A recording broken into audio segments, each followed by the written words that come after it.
Let this last season bring hope to the franchises in this league. No matter what pain you've experienced, no matter what failure and narratives you must endure, you too can win the Stanley Cup. The 15 teams in the Western Conference are some of these hopefuls. These are their stories.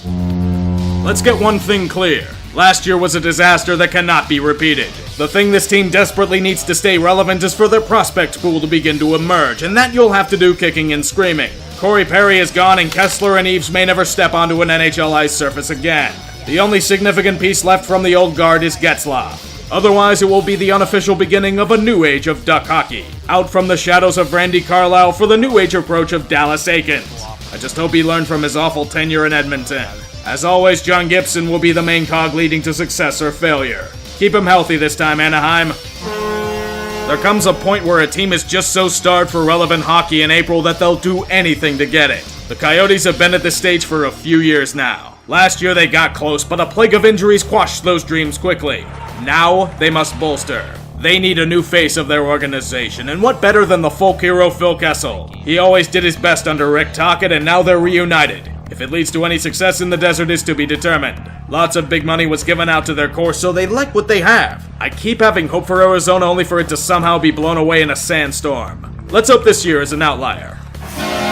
So you were embarrassed right out of the playoffs despite everything seemingly going your way. The Flames were punched in the mouth, but are eager to get right back up and start throwing haymakers. Although this comes with a bit of an eyebrow raiser. This missing piece to the promised land is apparently the terrible contract of Milan Lucic. Him and his no-movement clause coming down south in a trade that screams desperation to get rid of James Neal. Maybe a fresh start is what he needs, and it will be thanks to the hopeful continued play of David Riddick.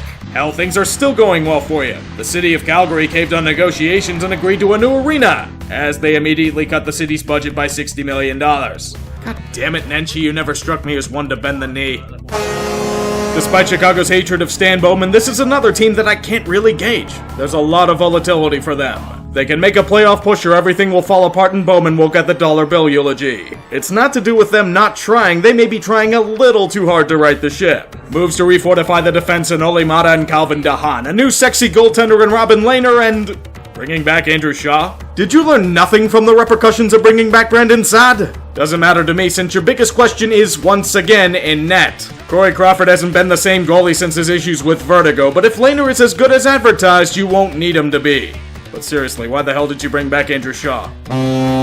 Joe Sakic laughs at John Elway and his failure with his former team, for last year was merely a taste of what was to come for the Colorado faithful. The youth is starting to emerge, the depth is fleshing out, Mikko Rantanen and Sam Girard paid for a long time to come. Did they overpay for guys like Donskoy and Burakovsky? Maybe. I like them, so there may be bias. And before you ask, no, Nazem Kadri hasn't guaranteed he's going to be suspended in the playoffs yet. It may take another year or two to reach its full potential, but for any team with an electrifying athlete like Nathan MacKinnon at the helm, they'll be fun as hell to watch. Well, if you can even watch them, since Altitude Sports is getting greedy and they're now blacked out from a few cable providers.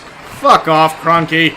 In an age where teams are eager to get younger and faster, the Stars have chosen to fortify themselves in the opposite way. They went for age, experience, and leadership. The main prize, the heart and soul of the Sharks for years, in Joe Pavelski. The hope is he doesn't fall off like Spezza did, but he has more intangibles if he does. The other two big moves gambles on low-risk, high-reward buys in Corey Perry and Andrej Sekera. Yes, they've been mostly injured the past few years, but in the off chance they return to their old forms, yes, a long shot, but a man can dream. Who knows where this team can go?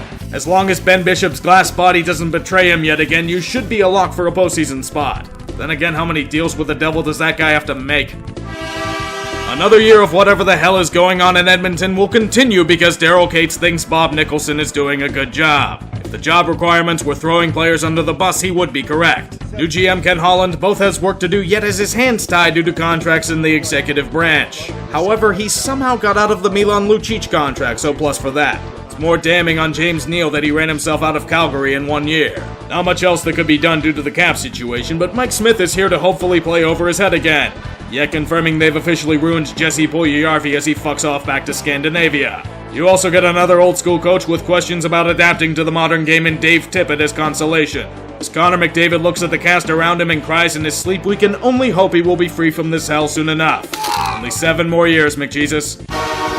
For the Kings, last year was a wake-up call for the organization. fancying themselves as competitive, yet the team around them decaying at rapid speed will have you being dragged feet first towards a rebuild. It will probably take a while before a new wave will save this team from despair, but at least they're making an effort to do so. The prospect pool is looking more and more promising as time progresses, but this year will more than likely be a cleanup year. Prepare everything from the storm that was years of managerial mistakes. To lead the rebuild, Todd McClellan is in charge. Something ironic about bringing in the guy you reverse swept to coach your team?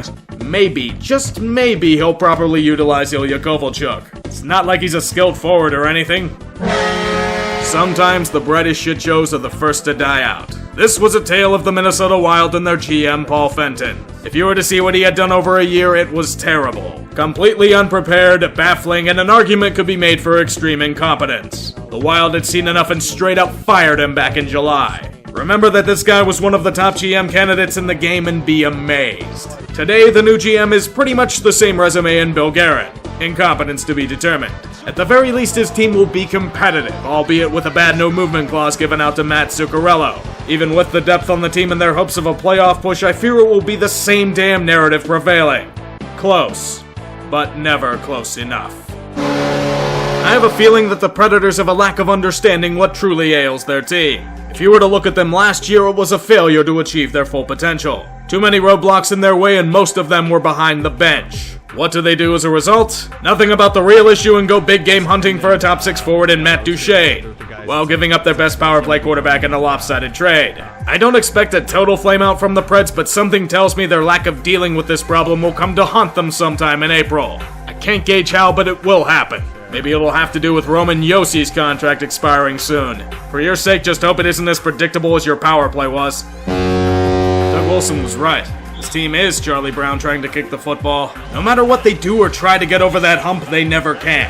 At this point, it's reaching a borderline madness. The goal so close to being reached, yet never in grasp. The choice now was to lock themselves further into a mess down the road. Erik Karlsson is an outstanding player, but hasn't been healthy in 2 years and may never be the same. So why not give him $11.5 million per year for 8 years? This move cost you Pavelski, but at least Jumbo Joe is back for his third farewell tour. Maybe. I'm not saying what they're doing is wrong, but there's a time where trying to bash your head against a wall repeatedly will leave you unconscious. That's what I'm afraid the Sharks are doing to themselves. Mike Ilitch had to learn this the hard way as well. I just hope enough undrafted Europeans keep panning out so you can avoid such a fate. I hate to say it, this cute puppy is probably going to count against the cap. Oh, you did it. You finally won a cup. It's at this point in time where the celebrations end and you say to yourselves, now what? You know what that is? Try again. Keep pushing for that prize. Even better, you've already tasted it, which will make the hunger that much sweeter the next time around. The core is back and now has a new weapon to aid the defensive front in Justin Falk. He also comes with a somewhat steep extension. I like the prospects on this team as well, so I have a gut feeling that they'll be back in the playoff picture this time around. As long as Jordan Bennington proves that last year wasn't a fluke, you'll be fine. No half-ass squib here, you'll be fine.